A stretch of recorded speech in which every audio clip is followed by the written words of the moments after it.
a populist, especially as it pertains to some of these culture war issues, his delivery there and the message he's trying to send might turn off members of our audience, might turn off people on the far left. But you guys have to also understand we are in a bubble. We are in a severe bubble, right? Especially when it comes to this particular issue, because there is growing rage in the country in regard to the lack of fairness when it comes to some of these specific situations in which transgender athletes are included in these competitions. You're gonna get upset about it, especially if you consider yourself or fancy yourself an activist for the transgender community. You can go ahead and get mad about it, but you need to understand that there are people who do not see it as fair, and it really depends on the specific situation. So okay, so I read a bunch of other ones. So there's because he said she had just the trans woman had just entered the sport, and so there was an Olympian, the first Olympian to compete who was transgender, was in weightlifting, was from New Zealand, and she was 43 years old. And she got annihilated at the Olympics. Right, but okay, so the Olympics case is really, really interesting because in the Olympics case, what they did was they measured or tested the testosterone levels, and made sure that the testosterone levels were low enough to actually make the competition fair with the inclusion of the transgender athlete. That I'm okay with, right? But I'm not even okay with that. Interesting, okay. Okay, so my line is high school. If they're high school and below, leave the kids alone. Let them go in whatever sport. If they wind up breaking a record, everybody's gonna be all right. They're kids. Yeah, okay? But high school athletics determine scholarships. So let's not minimize that either. No, I'm minimizing it. If you came in second because somebody broke the record in your school, you're gonna be all right. That's not gonna blow your scholarship, okay? On the other hand, when you go to Olympics or professional sports, no, sorry. So people of trans allies have sent me studies, et cetera, and I meticulously read through the studies. And the studies indicate there's 7 of them. It's inconclusive because there's not enough evidence, right? And trans allies will say like, see, we win. No, you don't win. It's inconclusive. And I asked them about trans rights. Should they have the same rights, same exact rights in housing, employment, et cetera? Every one of them, including hardcore Trump people, were like, yes, they should have the same exact rights. Yeah, exactly. When I asked about this topic, every one of them, except one of 6 out of 7, were like, no, not competing in sports. Doesn't make sense. Men and women are different, okay? And so whether that's, we can get into continue that scientific debate, but as far as the American people go and politics go, you're gonna lose them. Whether it's right or wrong, it doesn't matter. You're gonna lose them.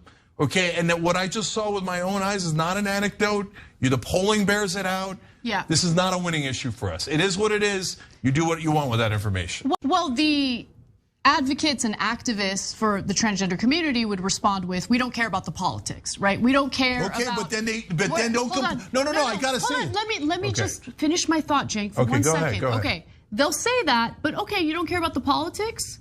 Let's just, for once in your life, think strategically about what that means. That means that you're gonna continue pushing the Democratic Party to unequivocally support everything that the trans activists want, even if it's unpopular among the electorate. That means they're not getting reelected. That means they're gonna lose to Republicans. Lawmakers who are passing draconian, disgusting legislation in various states right now as we speak against the transgender community. So how does that make you win exactly? No, that is incredibly selfish of activists who are betraying their own community. Because when you say I don't care about elections, who cares about the Democrats? That isn't the point. The Republicans introduced over 600 bills against the LGBTQ community. That's because of elections. And over 70 of them have already passed. When you say I don't care about winning and I don't care about elections, what you're saying is I'm super selfish left activist, and I'd like to build my cloud. But meanwhile, I'm willing to throw trans people and the entire LGBTQ community under the bus, knowing that these bills are gonna pass because we're laser focused on a losing issue. And by the way, you schmucks, you're falling exactly into the right-wing trap. The Republicans tried everything. They tried anti-gay stuff, it didn't work. They tried trans bathrooms, you remember that? That didn't work. Kicking the transgender community out of the military, that didn't work. They drilled in until they finally found a little tiny nugget of like, hey, trans folks in like competitive sports seems a little bit much. and you don't engage them in that fight, they lose on everything else. But idiot activists, yes, I just called you an idiot. Activists go in there and go, no, I'm gonna fall right into that trap, and I'm gonna fight on the only losing ground we have so we can elect more Republicans so they can pass more anti-LGBT laws. Great, well played. I'm sure your clout and your brand is doing great. I mean, I agree with you. Okay. Yeah, no, I have your back on that because you're right. And I think what we're seeing, look, every action leads to an equal or greater reaction. And that is what, like, the further the activists push with things that are not wanted by the vast majority of people, the more Republicans will capitalize on that, seize that for their own political power, and respond with the draconian legislation that we've been seeing in various states. I'm gonna say one last thing. Sorry, and I keep kind of. No, it's okay. Go ahead. Why don't you make them fight on losing ground? What? Yeah, what? Look, we have 1,000 winning issues. Paid family leave is at 84%. By the way, trans rights is at like 2/3 of the country saying yes. Why don't you fight on winning grounds?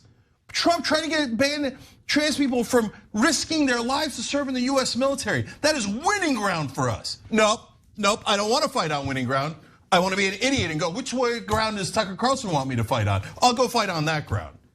Please learn politics. Otherwise, get off of Twitter and do something productive with your lives. Become a plumber or something, or a dentist. Do something useful.